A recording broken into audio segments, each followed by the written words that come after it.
Today, we're going to talk about something pretty unsettling, a hidden danger that could be lurking in a traditional meal, a parasite that has a direct and frankly terrifying link to cancer.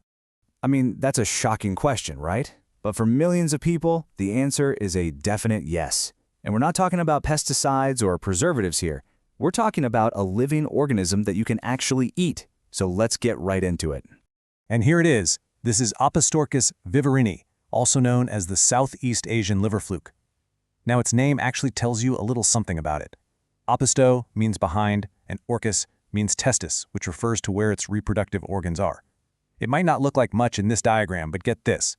The World Health Organization classifies this tiny creature as a top-tier biological carcinogen. We're talking the same danger category as things like asbestos and tobacco. Yeah. So to really wrap our heads around this, here's how we're going to break it down. First, we'll cover why it's such a threat. Then we'll look at its basic biology, trace its wild three-host journey, and see what it actually does inside the human body. After that, we'll get into how we can find it and fight back. And finally, we'll zoom out and look at the bigger global picture. All right, Section 1. Let's start with why this parasite is considered such a huge but often overlooked public health problem. So here's the bottom line.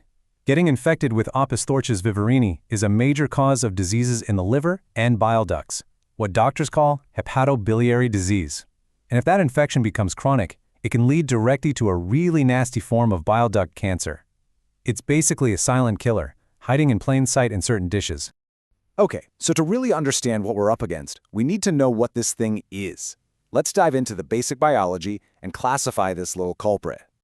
First things first, a key term you gotta know.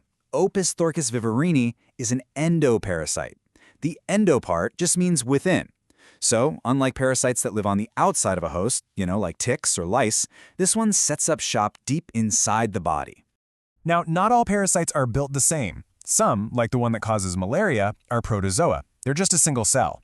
But the one we're talking about today is a metazoan. It's a complex, multi-celled animal. It's a type of worm.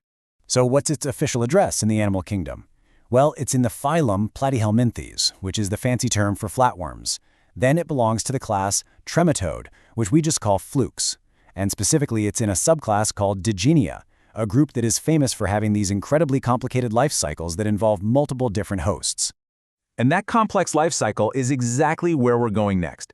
This isn't just a simple germ spreading. Oh no, this is like a 3-act drama that plays out across the freshwater rivers and lakes of Southeast Asia.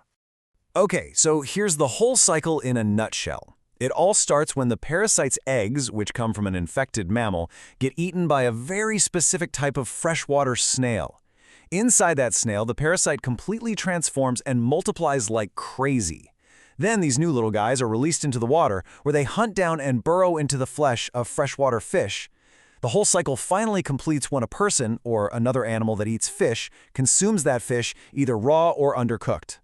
Now let's look a little closer at that wild transformation happening inside the snail.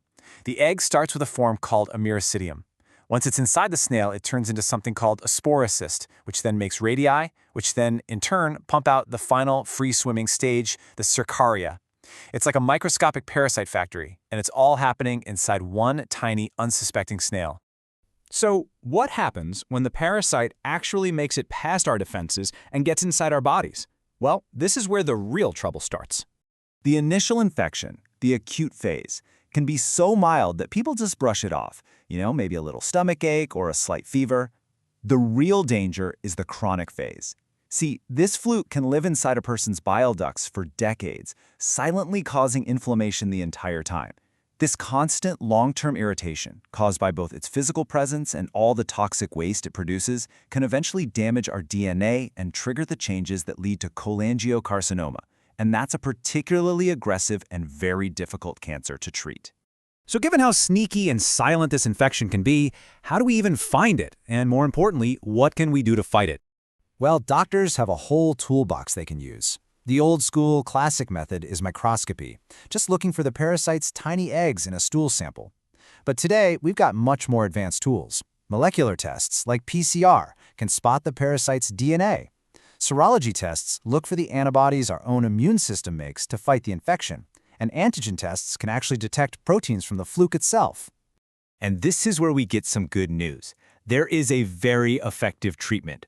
A drug called praziquantel is the weapon of choice here. In areas where the parasite is common, it's used in massive public health campaigns where entire communities get treated at once. In other countries, say like the Netherlands, it's used to treat individual patients who get diagnosed after traveling or immigrating from an endemic area. All right, let's zoom out for a second. Because while this parasite is mostly found in one part of the world, our modern globalized society means it's really a concern for everyone. The absolute epicenter for Opisthorchis viverrini is what's called the Greater Mekong subregion. We're talking about countries like Thailand, Laos, Cambodia, and Vietnam.